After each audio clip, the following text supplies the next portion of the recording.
Good.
Board meeting of the Saugatuck Township Board to order on Wednesday, May 8, 2020.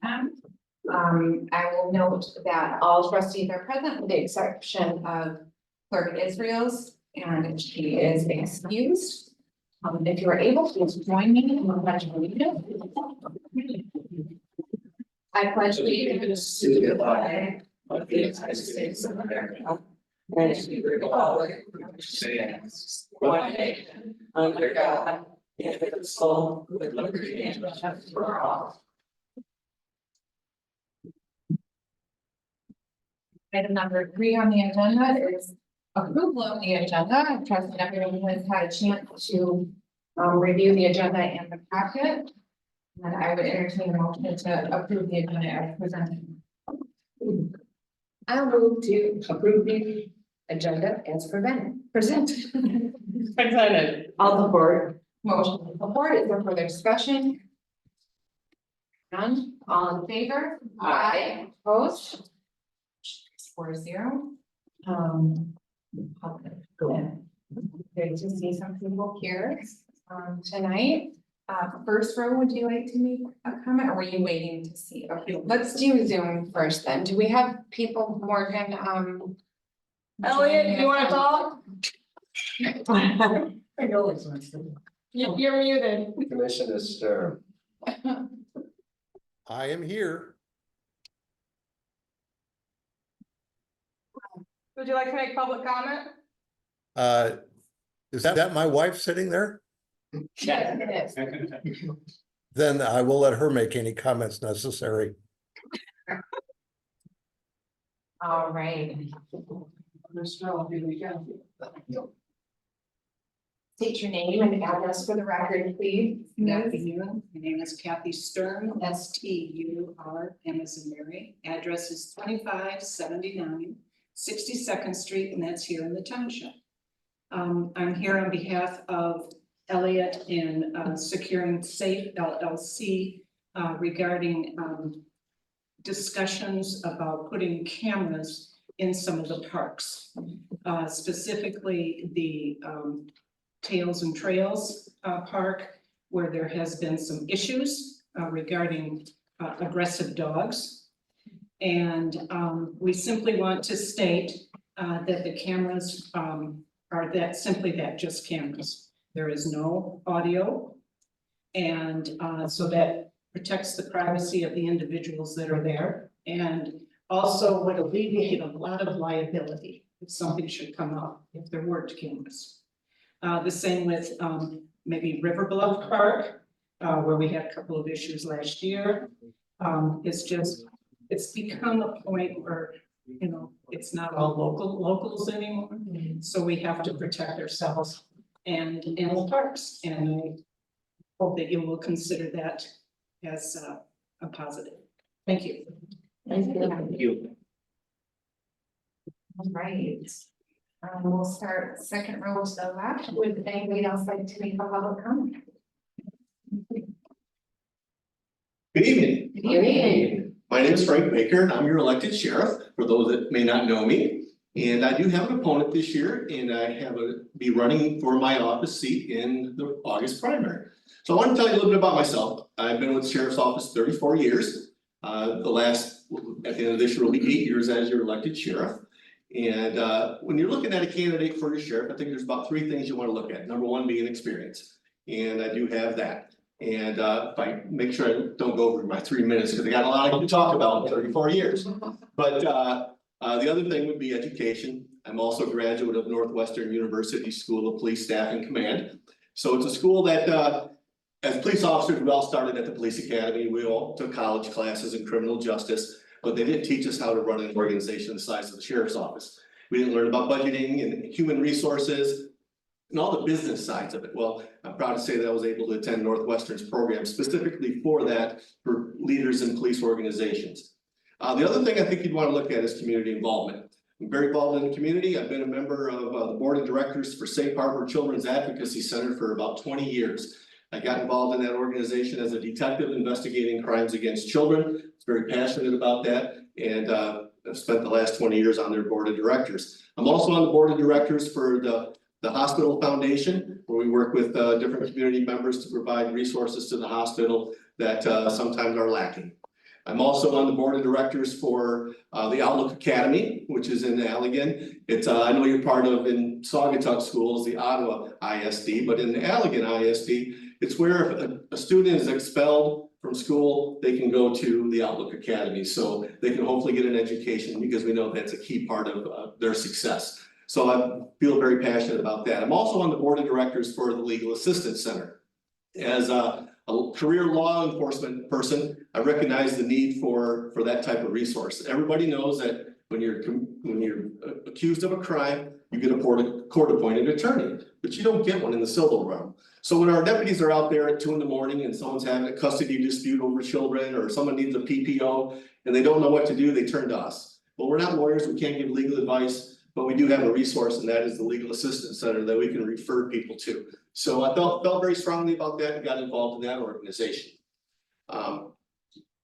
So I think that those are some of the key things that you'd want to look for, is that experience, education, and community involvement. And I'll tell you a little bit about some of the things that we've accomplished during my time as sheriff. Some of the things I'm very proud of are, as you know, in Saugatuck, in this area, we started policing within the city of Saugatuck. We got very involved in the schools. We did that without school resource officers, but we've been able to partner in the last 2 years now with 4 other school districts to provide school resource officers in Hamilton, Fenville, Martin, and Hopkins schools. So I'm very proud of that, because I made that a priority, is to get law enforcement back in our schools and to collaborate and partner together for school safety, and also the advantages that we see with law enforcement being in the schools. That's on the law enforcement side. On the correction side, because we also run the jail, I'm very proud of some things that we've done there. One of those being the career readiness program. We have a program now that we partner with some businesses. We provide the GED. We even have inmates taking college courses now. And then we're also doing job interviews from the correction center to potential employers. And anyone that owns a business knows it's challenging right now getting employees. Well, we're hoping that we can match up people that are in the facility or as our guests with someone that's a potential employer. Because we know if they have a job waiting on the outside, they're much likely to succeed and not recidivate and end up back in jail. So I'm very proud of that program. Another thing on the law enforcement side I'm very proud of is the body camera project that we worked on. We've been trying to get these for over 10 years. We were successful with the support of the Board of Commissioners. And now all of our deputies are wearing body cameras, and we've implemented it even in the correction center. Even though there's cameras throughout the whole facility, we know the importance of having that point of view from the officer that's actually handling the incident. So we actually have them on our deputies working in the correction center as well. This summer, we'll have them on the Marine deputies. So we've expanded it to the Marine deputies and also our reserve deputies that are sometimes at sporting events and different things directing traffic. So those are just a few of the key things. I don't want to take up too much time. I'm sure I'm probably on my 3 minutes now, but if you have any questions, I'd be more than happy to answer them for you.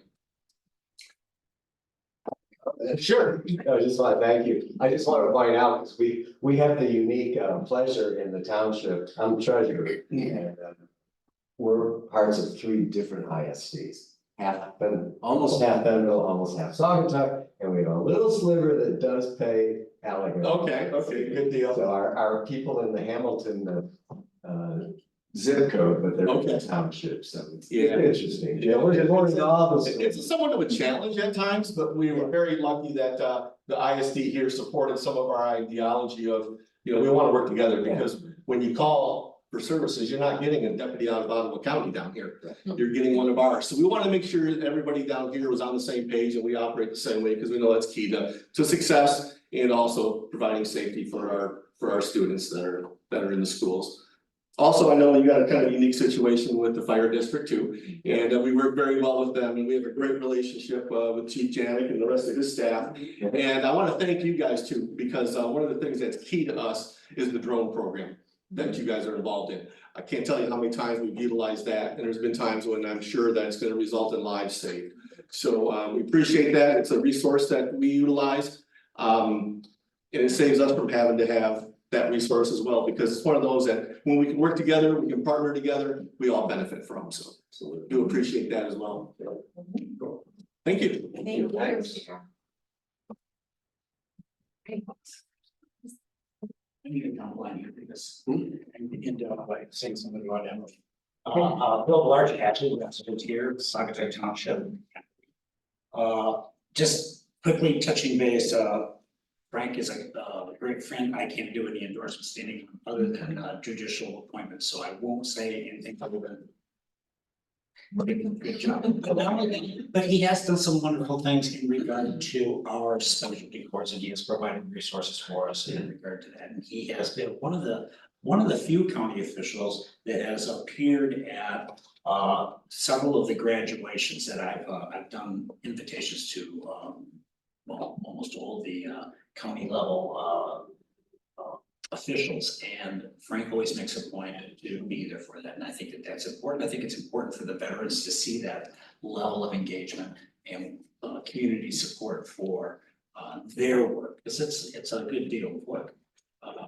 As you may or may not know, I have established 3 specialty courts in Allegan County with the Drug Treatment Court, the Sobriety Court, and the West Michigan Regional Veterans Treatment Court. I'm just going to spend a little time speaking about the West Michigan Regional Veterans Treatment Court because I believe it's the only one in the state still that marries 3 completely separate jurisdictions: Ottawa County, Van Buren County, and Allegan County, both felony level and misdemeanors.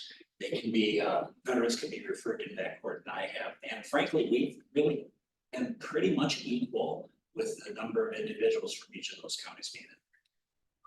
It's a lot of work, and it's a lot of work for the veterans. But I think it's one of the things that I am proudest of in I do is see the transformation we can bring in the lives of these individuals. And it's one of those things that I think makes it easier to get up in the morning and drive down because you know you're having an impact. And that translates to the other courts as well. This last December, we had our 50th graduate. We did a nice celebration. We had some Justice Supreme Court come down. This is all in Van Buren County, Judge Brickley's. I sent to Daniel a video of that. It's an hour long. I'm not expecting you to look at that, but if you want to hear from the mouth of the actual individuals participating in the court, he's a core member that spoke to us, and I gotta tell you, there were very few dry eyes in the room because it was a transformation story about this life that I think is really worthwhile. I just encourage you to look at that YouTube, go right to the 51-minute mark. That's where he begins his comments, and then I think he speaks for about 4 or 5 minutes, but it's a riveting 4 minutes, and I would encourage you. Bill, Yeah. what branch was he in? Or I mean, was he Vietnam, Iraq? No. So see, I know these people ask, like, you're not old enough to serve. No, these guys have been, they've deployed in Afghanistan, Iraq. We do have some Vietnam veterans. Just and curious. they have been some, all age categories, and actually we're bringing in someone tomorrow. We're bringing in a new veteran, and I believe he's a Vietnam. So it really does run the gamut. So we have this sort of age discrepancy. It's really interesting to see how they mentor each other, and sometimes it's the younger veterans helping the older veterans manage technology, but the older veterans helping the younger veterans manage life. And it's kind of an interesting marriage. It's good to see. I consider my participation in my treatment team's participation to be important in these courts, but I think that the veteran corps participants, that's the strongest component. That's where we really make an impact. It reunites families, it brings people back to wanting to live, it brings people to want to be employable and wanting to be engaged. It's a wonderful thing. And that kind of leads me to the next point of with drug court. I started that about 14 years ago, I guess. But I had to let that go. It was getting to be too much. I had 3 specialty courts. I wasn't able to do all 3 of them. In circuit court at that point didn't have the bandwidth to cover. And so they just, we just couldn't do it anymore. But Emily here, Emily Judd, started making a lot of comments about how she wanted to see the drug treatment court revived, and I know that now there is a movement within the circuit court to reestablish the drug treatment court. And happily, Judge Jankovic, who's in that court already right now, he's I think a wonderful guy, and I've heard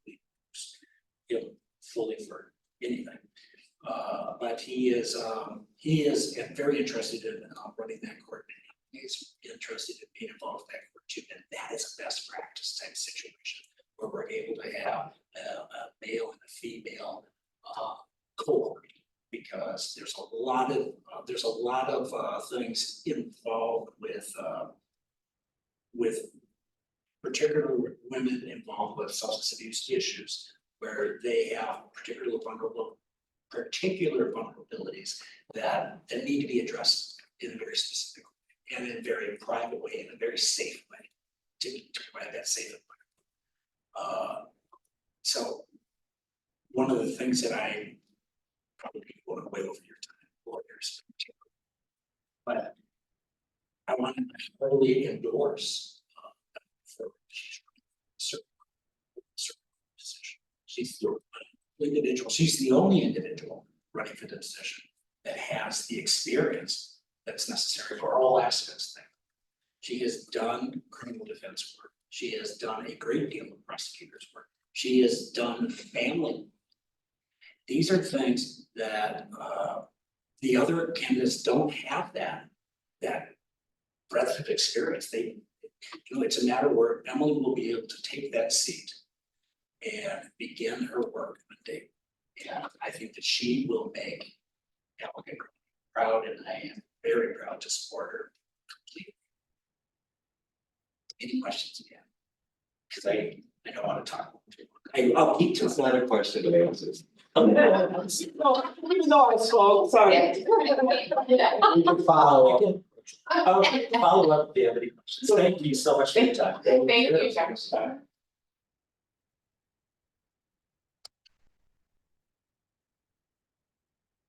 The larger is always a hard act to follow. It's okay. Thank you.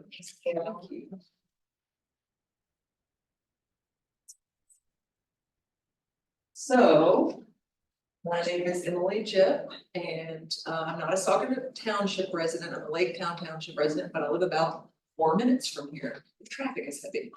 So, I see some familiar faces here just from being in and out of meetings and around town. Thanks for letting me speak. Judge Largen always does such a great job of pumping me up, so hopefully I don't disappoint.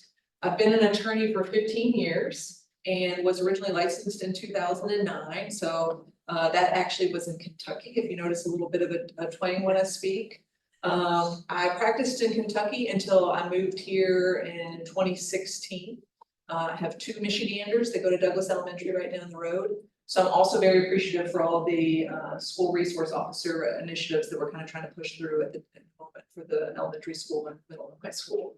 I practiced first clerking for a circuit court judge, and we handled family law matters. And then I transitioned into public defense work, including a juvenile justice docket. I was considered the office's juvenile justice specialist. I then transitioned into prosecution and started handling predominantly child sexual abuse cases and sexual assaults. Then when I moved here to Allegan, a neighbor was a state trooper, and he informed me that there was a position open in the Allegan County Prosecutor's Office, and it was just kismet. I applied and started work there, was there for just under 5 years, handling everything from district court on up to the life offenses, the sex offense cases again. Decided to try my hand at private practice and went into practice in Allegan City and was handling divorces and child custody disputes, PPO violation hearings, some civil permitting issues, which is probably more your wheelhouse. And then found that I just didn't have a great work-life balance. And so I transitioned back into prosecution in Van Buren County. And I head up their office in South Haven at the 7th District Court West. And when I go to circuit trial, I just head over to Paw Paw. So I would love an opportunity to once again serve this community in a different capacity. As Judge Largen indicated, I am very passionate about getting more services involved in the court system. By the time they're facing adults are facing felony charges in circuit court, they probably had CPS involved in their life. They probably had health in some way involved in their life. Maybe they've needed to tap into housing assistance. So there's a lot of services that maybe have failed them or just not communicated appropriately. And one of the wonderful things about drug treatment court is they work hard to get all of those people to the table. To make sure that we can set these people up to succeed, so that we're not just sending them to Frank Baker's house. To spend 30 days incarcerated, to pop back out to deal with issues, like overdoses or loss of housing. And I can't think of anyone that has not in some way been impacted by drug usage, whether you're a victim of a property crime because they're stealing to support their habit. Whether it's a family member or close friend that has someone that struggled with addiction. So really best practices in the state are to have a separate male and female drug treatment court because of the trauma that can be associated sometimes that triggers that drug usage. So sometimes females feel more comfortable separated from males and vice versa. And so it would be really wonderful to have everyone in circuit court on board to get a drug treatment court back up and running. So that's what I'm passionate about. I love to talk with people and get to know them. So I'll stick around for after the meeting in case anybody has any other questions, thoughts, concerns. Otherwise, I would appreciate your support on August 6th. Thank you. Thank you. Would you like to? Anybody else joining us? Is there, no? Okay, all right, I'm gonna go ahead and close, the public comment section. And move on to item number 5, which is the consent agenda. Again, I trust that everyone has plenty of time for review. Documents in the consent agenda, and I would entertain a motion to approve.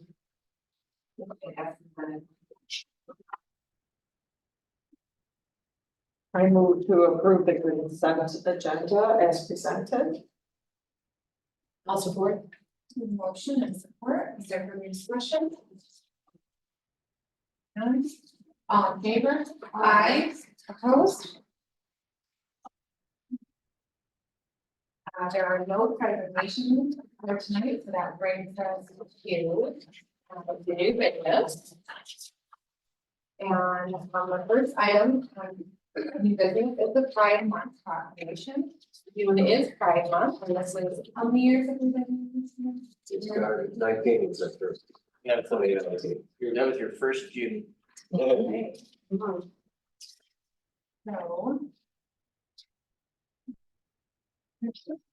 And what page is that now? Does anybody know? Oh, I see. I don't think page numbers appear. That's sorry, that's okay.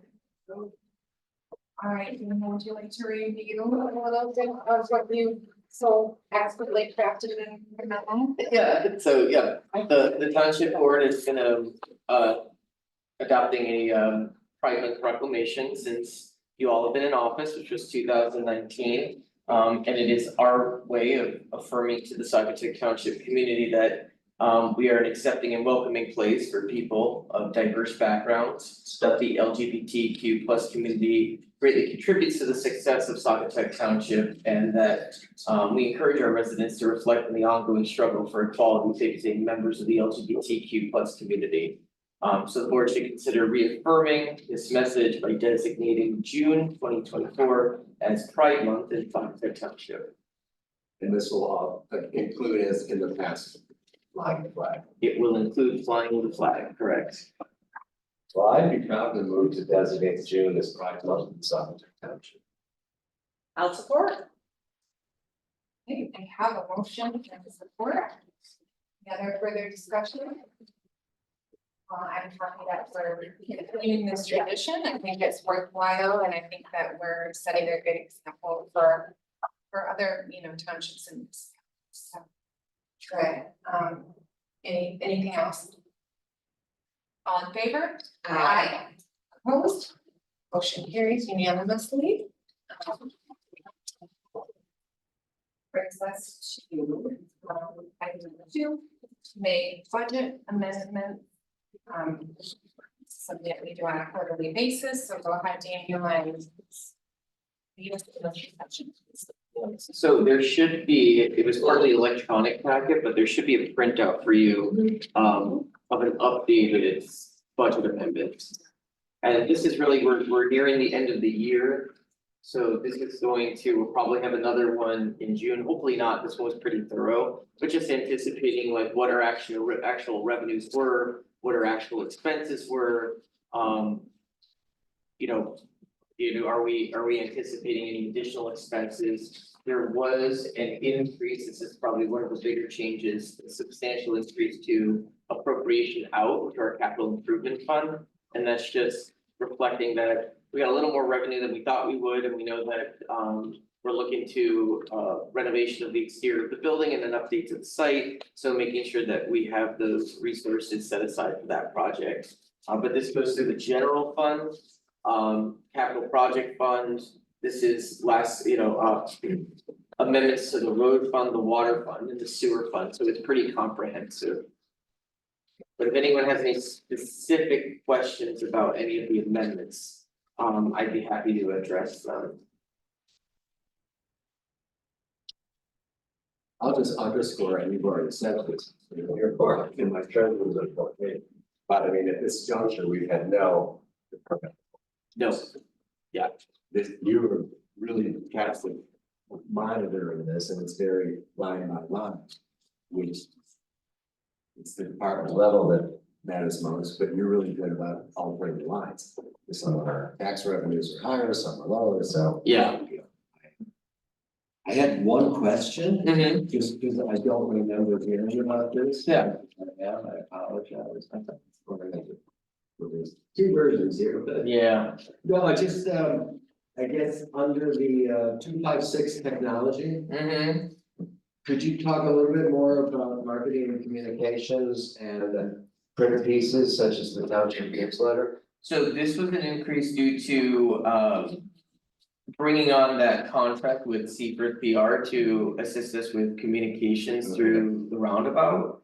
And then they are helping us design a newsletter piece, Okay. which it may go out this quarter, it may not, but this is just in case all is ready to go and we have a lot of information that we want to communicate with our residents, and we know that our residents tend to like that physical copy. So making sure that if we have a really nice piece to share, that we're able to mail it out to everybody. And is the hope that that would be like quarterly? I don't know about quarterly, but maybe like we might start, Or? yeah, like we could start with like biannually, like to at least start the ball rolling. You know, it's been a little, I think communications has definitely been an area that's challenging. Cause we have a small staff, and I think, once you put all the energy into, getting, planning for a project and executing a project, it's hard then to, get excited about a project and think about the strategy of communicating to the public. So, bringing on an outside consultant has definitely been very helpful in terms of just like reviewing, social media comments and emails we get from the public, and really identifying what the public is wanting to see in terms of action, and then being able to communicate when we actually do act. Because I think you all know that we like to be a responsive organization, that we take very seriously the comments that we get in. We're not able to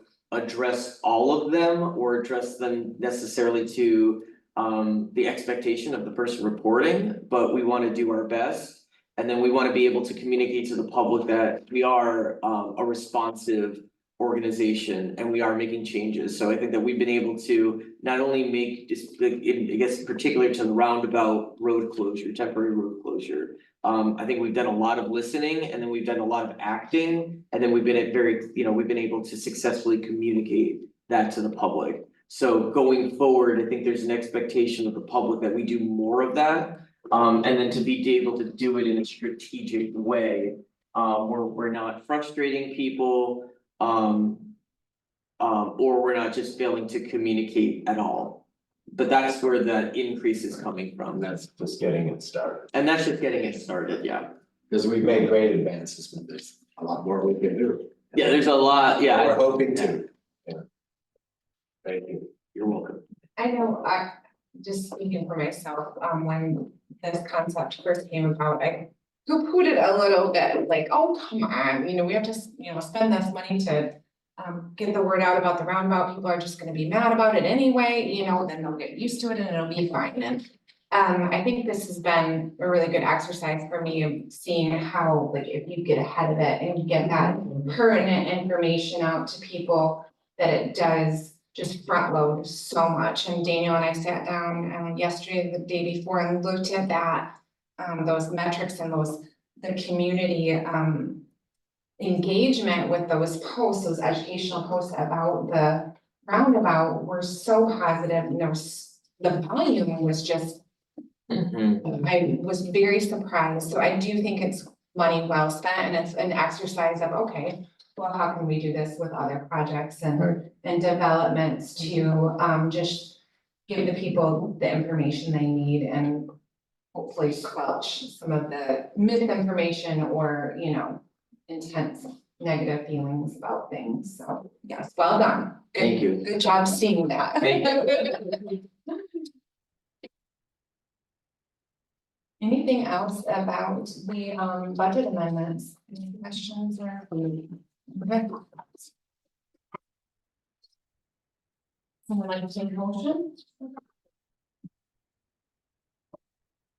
I move to approve the requested May 2023 to 2024 budget amendments as submitted and authorize a temporary finance coordinator to make the requested amendments. I'll support.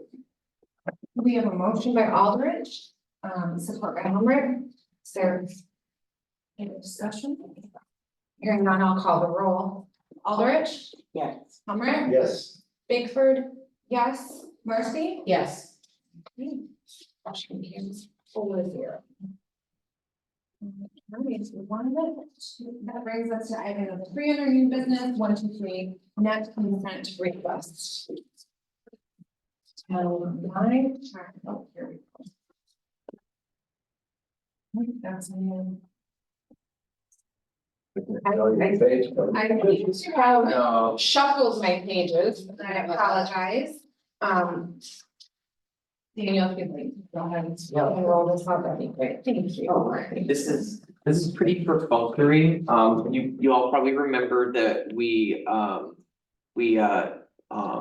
approved a Metro Act permit for 123 net to expand broadband in the township. They are now transferring control of 123.net to 123.net Holdings, which is owned by another subsidiary. And per that permit, they are required to seek permission from us. Per that agreement too, we are obligated to give them permission. So this is kind of, just kind of a perfunctory item, but it would be giving consent to 123.net in the transfer of control of 123.net to 123.net Holdings. Well, I'm gonna move the consent change of control of 123net.inc to 123net Holdings LLC pursuant to a membership interest purchase agreement signed on April 11th, 2024 on behalf of Saugatuck Township as required under section 11 of the Metro Act license issued by Saugatuck Township to 123.net. We have a motion by Helmer, is there support? I'll support. Support by Marcy. Anything else on this subject? All right, I will call the roll. Helmer, Yes. Marcy? Yes. Aldrich? Yes. Bigford, yes. Thank you very much. All right, moving right along then to item number 4, which is building inspector part-time hire.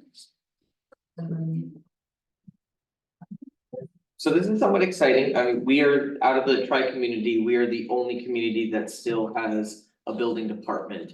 And I think the community really appreciates having those building services in-house, that there's a place in the community they can come go to, they can speak to our building official. And that department is seeing increasing demand. And I also think that there's an interest of our building official to one day retire. So we're thinking of a contingency plan. We have made contact with an individual, Leon Lawrence, who has many decades of experience in construction, is about to take his building inspector license, which would set him up to one day be a building official. And he would be able to start with us under the training of our current building official, Cindy Osmond, learn a little bit more about what that entails, learn a little bit about zoning. In that process, also take over some of the zoning enforcement responsibilities. So we've talked in-house about how we can address zoning enforcement in a strategic way. Because we are somewhat different than the cities, we're much more spread out. But there are certain zoning enforcement issues that we have that we could address. And I think the board has expressed interest in seeing, you know, maybe junk cars cleaned up, derelict homes addressed, garbage in the yard. So how can we do that in a strategic way? And bringing on this hire would allow us to do that, because that department is pretty stretched at the moment. But then it also sets that department up for someone coming in to take over as a building official, so Saugatuck Township can continue offering building department services and not have to farm that out. But this is to hire Leon Lawrence as a part-time building inspector at a rate of $28, working no more than 3 days a week. So the terms of his employment would be covered under our part-time employment policy. At this point, as a part-time employee, he would not be entitled to any employee benefits. And we do have an established job description that I included in the packet. Well, thank you for this. I think that's going to go far in preventing gaps in any service. And code enforcement has been something that I think most of the trustees have expressed a desire to, you know, increase our whatever reach in that area too. So thank you. Any questions for Daniel or any discussion?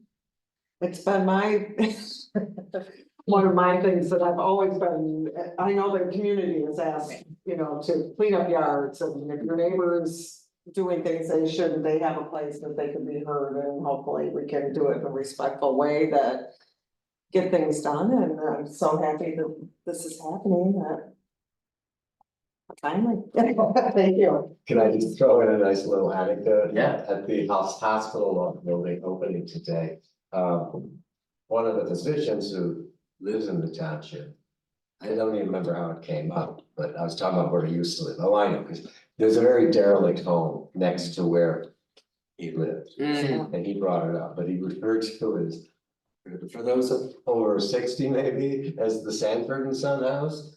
You know, it's like a junkyard, it's abandoned.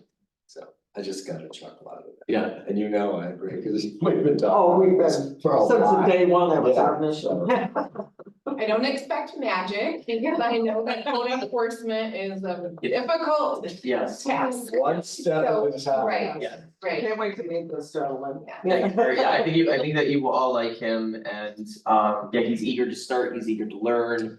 And I think that you all know that our current building official, Cindy Osmond, is really imbued with like a sense of civil service. And it would be great to, you know, transfer that to a new employee. That we're not here to create problems, we're here to offer solutions to the community. Well, I'd like to move to hire Mr. Leon Lawrence as part-time building inspector at a rate of $28 per hour. I'll support. We have a motion and support for the discussion. Hearing none, all in favor? Aye. Opposed? Carries 4-0. And that brings us to item number 5, security camera policy. Yeah. We heard a little bit about that from Ms. Sturm. But I'd like to learn a little bit more about the issues that are facing the parks and how we can potentially increase security. So go ahead, Daniel. Yes, so this has been coming up. We've had a few incidents at the dog park with people and dogs. And then we've had, I think, you know, like over the last few summers, we have vandalism cases at River Bluff Park. We had a recent case where we're not quite sure exactly what happened, but someone got their car stuck in mud, whether it's a purpose or intentionally or not, and essentially tied their car up to one of our trees, was yanking it out, and you know, we've had porta potties burned. So this is And, we don't have a DPW that we're not always out there, so to be able to capture an incident and be able to follow up with it would be incredibly helpful. Parks has had a lot of conversations about this, and they were unanimous in the decision to install cameras at the Tails and Trails Dog Park and then at a River Bluff Park, contingent upon attorney review. So I had Nick look this over, and the attorney said that he would be fully in support, he has no concerns. He did recommend that we adopt a formal policy, just letting the public know that we're not recording their conversations. We're not monitoring the cameras live, so they can't just scream to the cameras if there's an emergency. That we're, holding that footage for 30 days max. And that we are not installing cameras anywhere where there is not a reasonable expectation of privacy.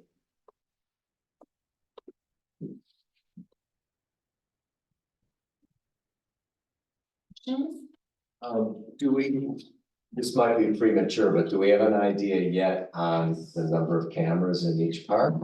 We do. Okay. I don't know that number offhand. I think it's 4 or 5 for each park. Because they're big parks. They're big, One in particular. so they would be installed in strategic areas. Okay. So like, we'd have a camera installed where we have like a bird eyes view over like the big dog pen area. And then at River Bluff, it'd really be focused on the parking lot and the grassy area. So that we can see like cars coming in, and that's usually where the vandalism is Right, occurring. well, that's where the. Yeah. Porta john was. That's where the portage on blew up. We also had somebody living in the park for a little bit. Oh. They moved on. But to know that is helpful. And is there a budget attached to this? There is a budget attached to it. It fits within the existing parks budget. It's Oh, that's okay. yeah, So it's, okay. it's totally separate So from they're your on budget. top of that and working with you. Yes. Cool. So the 30-day retention period, is that based on something or it seems a little short to me, that's all. It is based on something, essentially it's based on the recording capacity. I mean, the cameras are activated by motion. And given how much motion we anticipate, that's probably as much time as we'll have for the recording to stay, otherwise it starts recording over it. But we're hoping that if an incident occurs, we'll know before like 30 days. And so that we can check it, but that's really the reason. It's more just like a storage, capacity issue. It's not like a residential law. No, It's more practical. practical. Well, I commend the Parks Commission for taking this action, and they work hard to keep our parks safe and usable and beautiful, and I just commend them for seeing this need and for acting on it. Anything else? I'll move Thank you. to adopt a security camera policy as part of the township's administrative. I'll support. We have a motion and support, further discussion? None, all in favor? Aye. Opposed? Very good.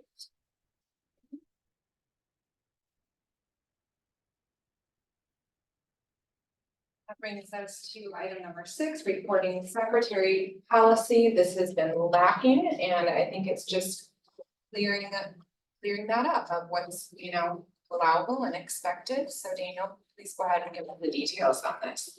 Yeah, so we have been utilizing a recording secretary. We have Morgan right here. She's been great about coming to board meetings, going to planning commission meetings, which I think was an improvement. So I think not too long after I started as manager, we moved to having planning commission have a dedicated recording secretary, me being the prior recording secretary on the planning commission. And from that experience, it is very difficult for a board member or commissioner to be engaged in a public meeting while also taking the notes or the minutes. And so this was kind of to acknowledge that and provide some additional resources. But we don't have a policy that explains like how another board, if they're interested, or another commission might seek to acquire a paid recording secretary. So right now, Parks Commission relies on the elected secretary to take the minutes, but if they ever wanted to move to a different setup, how would they do that? And then how would we determine whether or not an individual was qualified to do that role and be compensated for it? So this policy just spells all of that out.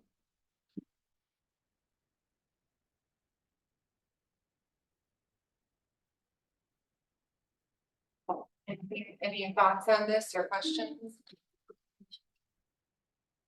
Yep, I will be happy to move into that. The recording secretary policy is part of the township's administrative policy. Support? I'll support. We have motion and support for the discussion. Thanks for sharing this out, Daniel. Hearing nothing else, all in favor? Aye. Opposed?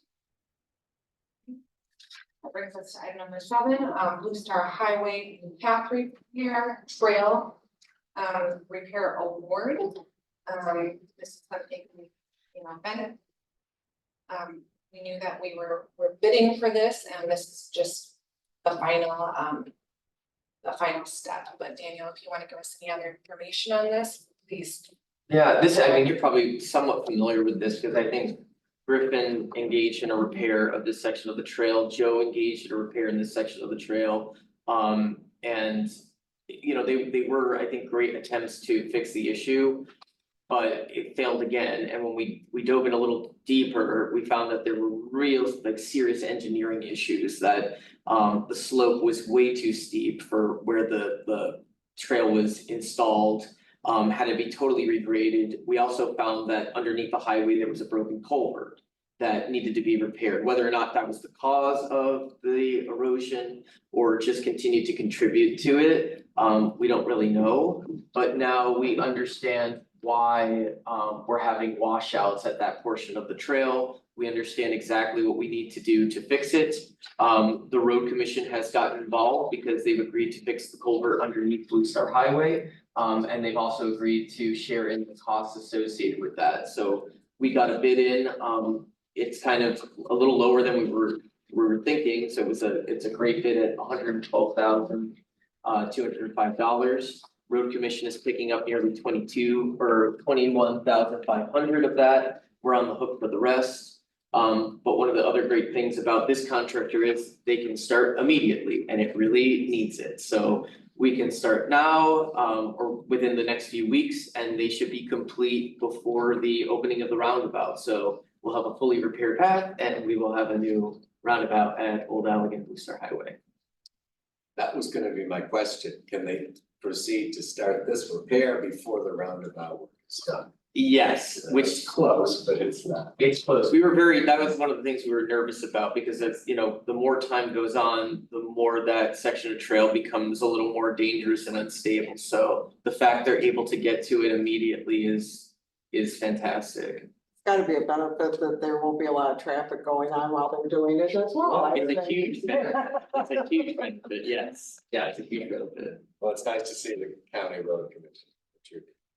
They've been excellent partners, and we've gotten to know each other pretty well. So being that it's the 3rd time that this has been repaired in 6 years, and I know I asked this last time it was repaired. Are there any safeguards or guarantees, like, if it fails again in 2 years? Yeah, I asked this question of the engineer. They said it will not fail again. This is a pretty significant project. I mean, what they're doing is they're taking down, unfortunately, they have to take a few trees down, but they're bringing in a ton of soil from offsite. They're totally regrading that hill, building it up, and then part of it is not just repairing the culvert, but extending the culvert. So essentially, they're creating like a whole new support system. So the chances of it failing again are pretty slim. I mean, eventually, it'll fail again. There'll be issues, but we're talking like 50, 100 years. Like, this is the repair. that needs to happen. All the other ones were Band-Aids hoping that it could stop the erosion or slow the erosion. And this is a true fix to the erosion issue. That's why it's so expensive. So, in terms of, which fund does this come out? Because, This comes out of the road fund. okay, so it's road. It's not at all attached to parks. It's not attached to parks. It's not includes trails. I mean, trail work. Yeah, Road non-motorized. fund. We made paths. that change. Yes, yeah, we made that change with the millage Yeah, language, yeah. that's what I. Well, I'd like to move to award Leak Brothers, Inc., the Blue Star Highway Capital Repair Project with a bid amount of $112,200. I'll support. Motion by Marcy, support by Humrick. Further discussion? Hearing none, I'll call the roll. Marcy, Yes. Humrick, Yes. Bickford, yes, Aldrich. Yes.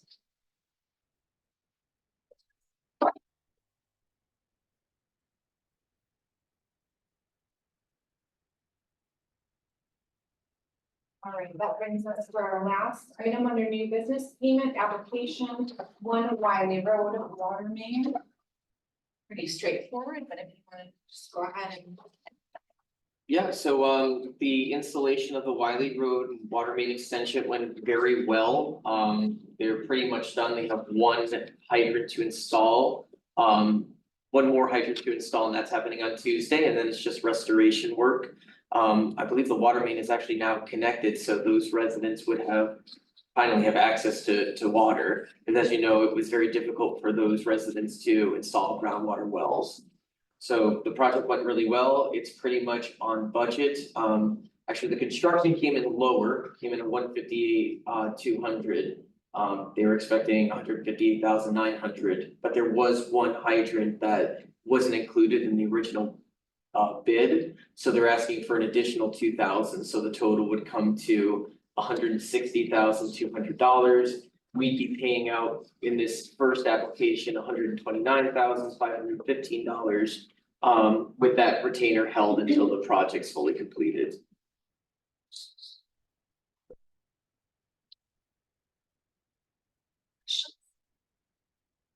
I have a question. Yeah, So is this project, this dollar amount here covered by the special assessment district, or is this separate? no, it's covered by the special The assessment. Wiley Road and safety, It's the Wiley Road SUV, correct? so it's all.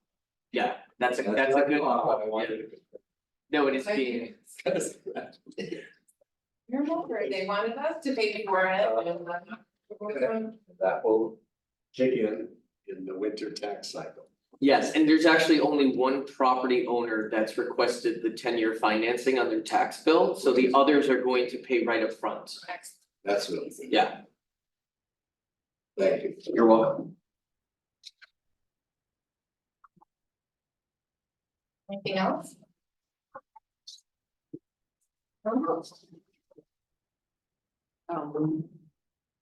I move to approve payment application number 1 for Georgetown Construction, the amount of $129,515 for the extension of the Wiley Road water main. I'll support. We have a motion and support. Further discussion? Hearing none. All in favor? Aye. Opposed? Very good. Oh, wow. That is it for new business. Carson, if we had some late additions, Daniel, that was it. That was it, yeah, that's it.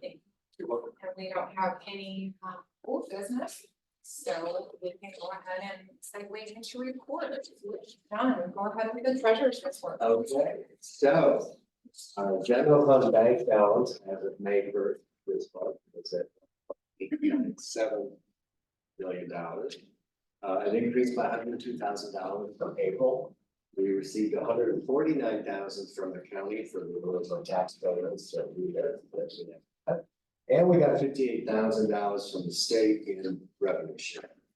I also want to point out, I like to do this, one of our largest expenses last month was like $55,000, and that was all the interest and principal we owed to Horizon Bank. For the 66 street water main 66, SAD. Yeah, so we ate that and we're still, so we're in really good shape. As I mentioned earlier, we have no departmental spending overages. The general fund's expenses year to date are now at 26% under budget, almost about the same rate as last month. Revenues have caught up to the expected level. We're only 1% off budget.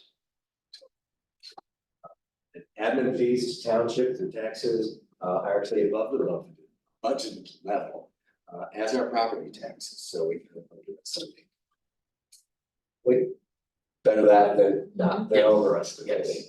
So tax year 2024, believe it or not, the new tax year begins on July 1st. So we'll be heavy prep work beginning on June 1st to create new tax roll and prepare the summer bills. Comment on more on that later. On the investment front, I did my quarterly report last month. Our total investment value as of May 1st, I'm estimating, because we don't always get all the statements in, but we're at least, I think we're at $5.295 million. We got increased by about $40,000. Disbursements, this was in the consent agenda, so I have to point it out to you. The final disbursement for tax year 23 after we got the delinquent payments from the county, that was made $224,000. Treasurer's transition, interviews for the new finance treasury position have been completed. Expect to have details. We were hoping to have board approval maybe at the budget workshop next Tuesday. That I hope we're on track for that, but we'll see. So right now in May, I'm only having to come in half a day to the town days.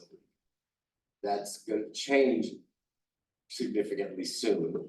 Our interim person, Jeannie, is going away again for a week and a half or so this month as we get into tax prep season. And we don't know for sure yet when the permanent person will be in place. June 1st, it all starts. So to do a lot of office time. 2024. So that wouldn't happen. I'm still crossing my fingers, but that's our reality. Yeah. Jeannie said she'll be back June 3rd. No, I know. Okay. Is Jean the permanent, treasurer, We have- clerk? You haven't She's, I wasn't she's, sure if we have. whether she is or isn't, she's willing to stay some. Oh, okay. I didn't know how that was going. Right, no. She was And going. the challenge for me is, do I train someone who's not gonna be permanent, and then train someone else, or just do it? I could just do it, but there's other issues with that. Okay. Address later. Yeah. Okay, thank you. Any questions? I do, so while $40,000 in a month of yield is great, and that's amazing, that we're putting our money to work, that is a little bit down. Can you speak to that? I think last month it might have been like 60,000. I can't fully because I don't have all the actual statements. I probably, Class, class- everything else is, yeah, class is still running at about 5% yield. I think it was closer to 60. So But that, it must be that, because the rest of them, their percentages stay the right. same. and as you know, we have the Invesco accounts where interest goes, so. Wow. But I want to talk, Be greedy. but we've been talking, we do have to make a few more purchases. So Yeah. get into that shortly. Okay, thank you. For the audience, Abby and I are the investment committee, All and right. we've done a great job. Okay, so, well, I'll tell you too, you did a great job, both of you. You've heard this line 1,000 times, but when we came into office in late 2018, the township had one CD worth $750,000. Well over $5 million. Very diversified investments, so. And about what, 30% is liquid, so.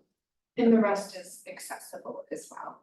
Oh, it's always. Like fully liquid, but the rest of it's accessible with 0 to very small penalties. So it's, that money is not. We've had fun dealing with this, and we're proud of it, so. Thanks. All right, do you want to just go ahead and segue into the planning commission report? We didn't meet in there. Okay, all right, that's easy. We're meeting in 2 weeks. Hopefully the things on the agenda now that the zoning is approved. Okay. I haven't checked it, I gotta check it over today, but yeah, there was stuff. I think that'll start. It will, it will. Hey, managers report, go ahead. I think you all know there's a lot going on with the roundabout. I think the roundabout construction started maybe a week after our April meeting. So that's taken up a lot of my time, but construction is going well. They're installing. They had to replace a section of water main at the old Allegan Blue Star intersection. So that should be done soon. And then after that, that was kind of the tricky part. Then they're gonna go right into a lot of excavation and straight up road projects. So things are going well. They're on schedule right now. We definitely spent a lot of time connecting with all of our local stakeholders. So we had a meeting with the fire district, county sheriff's office, city of Saugatuck, the CBB, some business owners about, the road commission, of course, but like how the temporary road closure was impacting people and what we could do to improve that experience. One of the things we did with the road commission, city of Saugatuck and the sheriff's office is instituted a lot of safety improvements for Maple Street. Installing more of those radar signs, installing large 25-mile-an-hour signs, upping police presence, which I think has had a really great impact, and I think the public is appreciative of that. There's still the issue of the volume of traffic, but we've been able to get the radar sign data and the speed limits have come down significantly, so that's really nice to see. We're also looking at the city is exploring, because the city does have jurisdiction over Maple Street, it's not the township. So they're exploring some like no truck signage that we could be able to enforce, and maybe getting in contact with some trucking companies and asking them to use the official detour route, which is the highway. So we've done that. The CBB has been fantastic. We partnered with them. They created that detour map. That was something else the public was saying. There's no local detour, which was somewhat intentional, because if we established a local detour route, that means that that detour would be open to truck traffic. So to fill that gap, we worked with the CBB to design the detour map, and then also designed local alternative route signage, which has now been installed. There are some people who like it, some people who don't, but I think overall it's had a really nice impact. I think it's showing the businesses that we care about them, we understand that they've been impacted, and then letting drivers know that those businesses are still accessible beyond that first barricade. So all those signs are up, and then that we've really kind of spent some time with a communication strategy and letting the public, not only doing these improvements, but letting the public know that we have done them. So to kind of quell their concerns that, we're listening and then we're acting. I think the signs for the businesses listed are fabulous. It's a shame they weren't up sooner, but we got them done. And we ran in yesterday at lunchtime at the Butler, ran into Missy and her husband. It was a penny one. She's a lot different than when we ran into her home. She was happy and so. Good, and we didn't It start. was a good thing to do. That is good, they needed some love, and I thought it was, the CBB was very helpful, and I think it was a great solution. Trying to make, lemonades out of lemon. And we're also doing some business spotlights on our social media, so highlighting the businesses that are impacted. Abby and I attended the county's groundwater workshop, which was very informative. And it's great to see that the county is really taking an interest in groundwater availability, quality, reduction of contamination, and that information is going to be available to us, which will help the township participate in reduction of possible contamination, but then also know how much groundwater is accessible for future planning. So we did that. We have planned, as you know, we do work with the County Road Commission quite a bit with planning for Lakeshore Drive and a managed retreat of that road due to coastal erosion. They've done a lot of work. They've gotten 2 coastal management grants so far. They've completed both of those. but we've planned in conjunction with the road commission, a legislative tour of Lakeshore Drive. So that's gonna happen on Friday, May 24th. We have staff coming from Senator Debbie Stavena's office, Gary Peters' office, Bill Heisinga's office. We have Joey Andrews attending in person, which is great. Eric Nesbitt sending his staff person. And then we have some county officials, and then we've invited our supervisor Bigford and our road liaison and trustee Brenda Marcy to attend. So we'll be doing a presentation lunch here, and then the Interurban has very generously donated one of their trucks and staff person to take us on a in-person tour of the site. So this is a part of a strategy to kind of raise awareness of the importance of investing in a managed retreat, and then seeing if there's any opportunity to partner with our federal and state counterparts. We did conduct a walking audit at Blue Star Highway. That's part of our Blue Star Highway Safe Street planning project. We had a lot of participants. It was really nice. It was the road commission, fire district, Lakeshore Disability Network, Interurban, the Saugatuck Douglas CDB. We had business owners, we had residents. We split up into two groups. Part of us walked the northern section, part of us were the southern section. We came back, we shared notes. But it was just a great way to get on the ground and really see what it's like to be a pedestrian on Blue Star Highway and areas that we could improve. And that's gonna be followed up. We have an open house scheduled for Monday, May 13th at 5:30 p.m. right here in this room, which is why all the chairs are mostly put away. So that's gonna be really exciting. We've tried to get the word out as best we can. But yeah, we've had some targeted emails, e-blasts, social.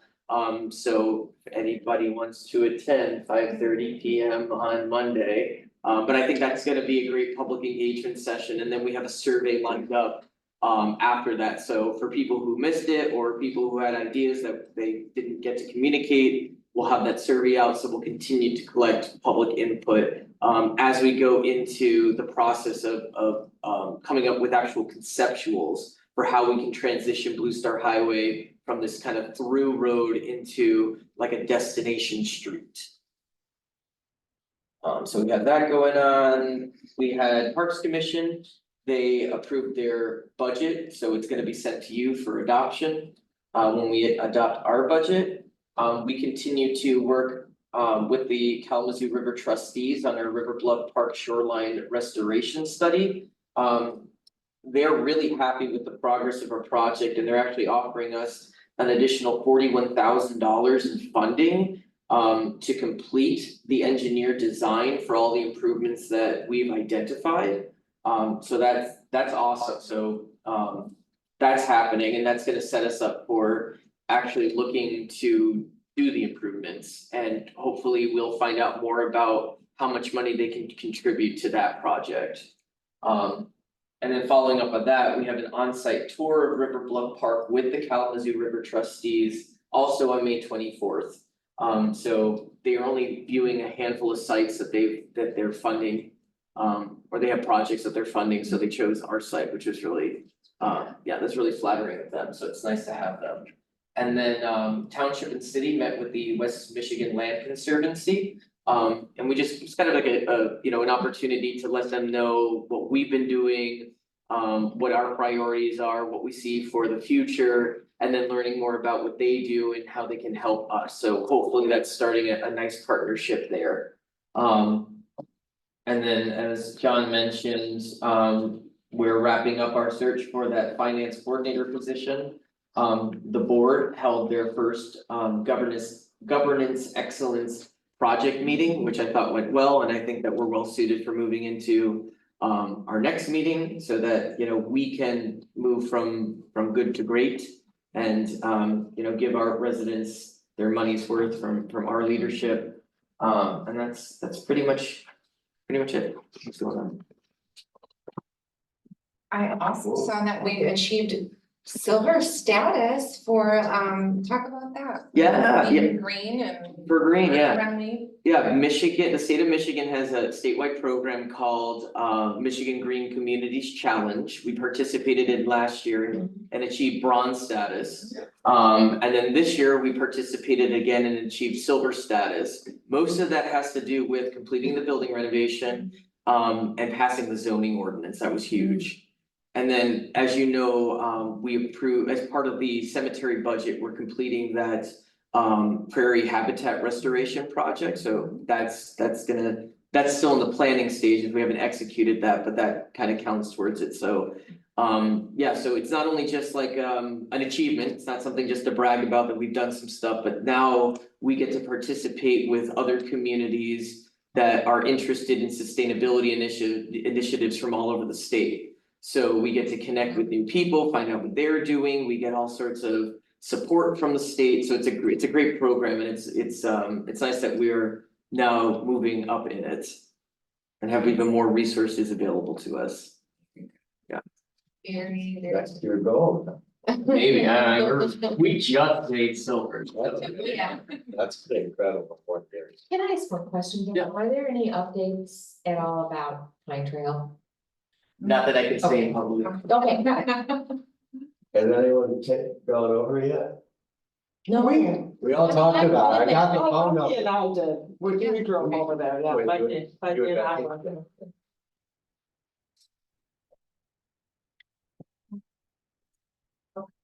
Open board report. Trustee Marcy, do you have anything to share? No, I do. Treasurer Homework.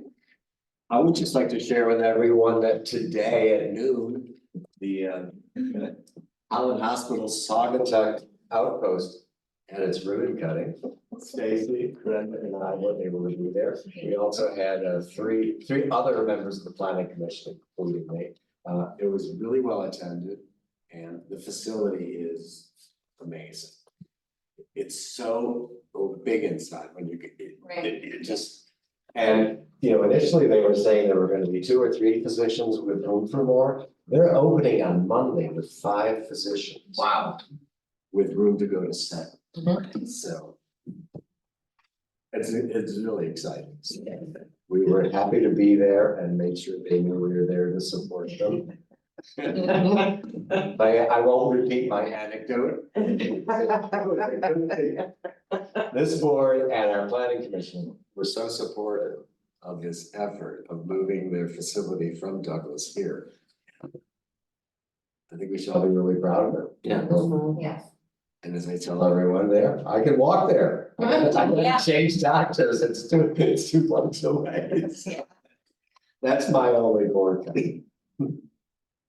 Trust me. I would echo, it's such a lovely facility in addition to the township, and I'm so proud of everything we've been working on and what we've accomplished to be a member of this group, I have to say. It's an honor, and yeah. Yeah, not that I'm leaving, but.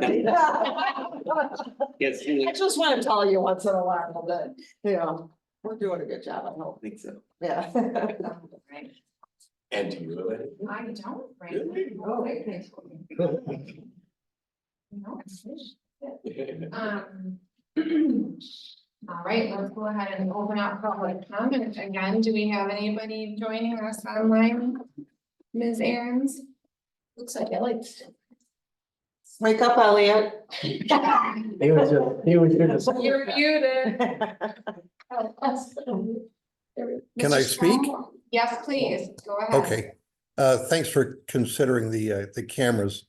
I know it hasn't been an issue up till maybe recently, there was some issues that Daniel had talked about and,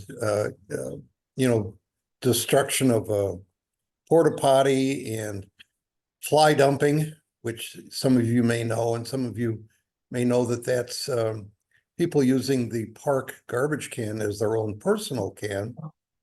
So I think between the cameras and signage that indicates that the park is now under video surveillance will probably go a long way in alleviating some of these problems. It's just the idea that the cameras are there. And I brought in a picture not too long ago about one of the regulars there who had been bitten pretty badly on his face by a dog. And the person whose dog that was skedaddled. And nobody got any information about that person. So I think, God forbid that should happen again, at least we might get a plate number. That's pretty serious, when someone gets bitten in the face by a dog. The other thing is, I have, without too much trouble, enlisted the aid of several regulars at the dog park, and they are helping greatly with the renovation of the gazebo there. We've removed broken lattice work. We are patching up some of the areas where the wood was rotted away. Once that's finished, we're going to paint it. And I'm surprised that, these fellows who I've known for 3 years now, without any prodding at all, have offered to help and supply tools and equipment. So at some point, Daniel, I'd like to talk about maybe getting their names on a plaque as, moving forward and helping with the renovation of that gazebo. That's about it, my friend. Well, thank you for your work on this, Mr. Sturm. Will you be installing the cameras? Yes. Yes, that's one of the things I talked to Daniel about. And that these cameras, I don't know if it's important to anybody, but they're solar powered, so they run all the time. They record only on motion, and they actually have infrared lights. So if someone should try to sneak in at night, we will still record that video. No. Thank you. Sure. Thanks for joining us tonight. Sure. Update. Okay, are there audience members? Yes, please. Thank you. May I approach? Yeah, please. Just have some information I'd like to share with you. I am Myrene Cook. I'm the Allegan County Prosecuting Attorney. I've met some of you in the past before as well, and I appreciate that. What I'd like to do is just tell you a little bit about me and remind you that I, first of all, apologize for being a little late to your meeting tonight. My daughter had an emergency at the softball field and I was the parent closest to get there. So I hope you'll understand that. She's okay, but it's the call you get when you sort of panic for a minute to make sure, is this really bad or is it something I can handle quickly? But thank you for that grace. I've been with the Allegan County Prosecutor's Office now for 22 years. I started in 2002 and worked my way up from chief assistant to the elected prosecuting attorney. And I want you to understand, I really truly have a servant's heart. What I want to do is work for our community. And my mantra is, I became a prosecutor so that I could help people. And when I became head prosecutor, you sort of have to become a politician to continue your job as head prosecutor. We work very well with all the courts. We work with Judge Belargin and the other courts that have the specialty courts. We try to do all of the diversion programs when they fit because we think people deserve a second chance. They deserve an opportunity for treatment. They deserve an opportunity for those diversion programs, whether it is domestic violence or it might be a drug addiction or something else. But I'm also very involved with our community. I have been on the board with Sheriff Baker at Safe Harbor Children's Advocacy Center for at least 14 years. I'm the vice president and have been for most of that time. Before that, I was on the Sylvia's Place Domestic Violence Board and was the vice president there. I'm on Rotary, I'm on the Hospital Board Foundation. I am involved with a lot of different things, but one of the things I'm truly proud of is I'm also the treasurer on the Prosecuting Attorneys Association of Michigan. I was elected as one of 4 officers by my fellow prosecutors across the state. Democrats and Republican all come together and we work together on all of those things. And they elected me to that position to give Allegan County and counties our size a voice at the state level. And I think that's important to do. Allegan County is growing by leaps and bounds, as you all know. Our population is increasing dramatically. We are one of the top 5 rising counties in the state, according to the information that I've seen. So I think it's important to be part of your community and to give back. Unfortunately, over the last 6 years, we've had several homicides in our county. We've had 6 of those and we have a 100% conviction rate on all of those cases. We've had a large amount of what we call child sexually abusive material or child pornography. We have a 100% conviction rate in all of those. as well as very high conviction rates on the criminal sexual conduct or sex crimes and other types of things as well. Again, the important thing to me in looking at politics is to do the right thing for the right reason. And sometimes you have to make a decision and sometimes you have to stand alone. And in the prosecutor's world, we have to make decisions every day based on the law and what's right and wrong. We feel it's very important to try to give victims a voice and to allow them to have their voice in court as well. And so my entire staff, I'm very proud of the work that we do in our community and that we will continue to serve. We work well with law enforcement. We have support from them as well. Sheriff Baker is one of my endorsements too. What I'd like to do is leave you with one thought. I have this little bracelet on and it's a handmade bracelet that was made for me. Recently, 2 weeks ago, I had completed a case I've been working on. It was a sexual assault of a high school student by a swim coach in a local high school in Allen County. We got all the way through the case. We got to sentencing. The person pled guilty to multiple crimes, and I'd worked with that victim and her family from the very beginning. She had told me she didn't think she could go to the sentencing and give her victim impact statement because she didn't feel strong. So I worked with her and talked with her family about the things she could do in counseling and different types of things, and she was able to go and give her statement. And she came in to see me the following week and she handed me something. She said, "Don't open it until I leave." I said, "Okay." So I open it. It's a handmade card that says, "Thank you for making me feel important. Thank you for giving me the strength to get through this. Thank you for helping me. And I made you this bracelet because it matched the color suit you wore when we went to court that day. I hope you will wear it." One of the things that I give to victims sometimes, or I loan to them, is what's called a worry stone. It's really just a polished rock, but it gives them something to hold on to. So if they're sitting on the witness stand, you can't see that they're fiddling like crazy with a worry stone. It gives them something to channel that energy into. So the day she came to court for that sentencing, she had forgot hers. So I loaned her one of mine.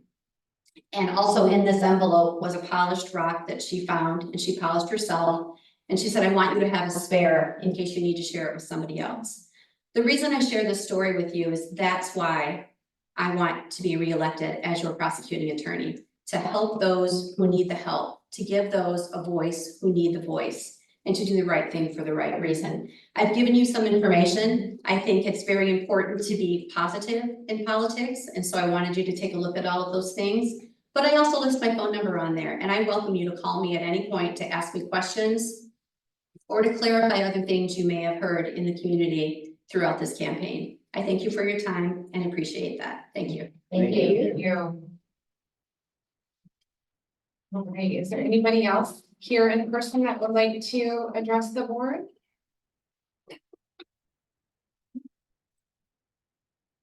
Great.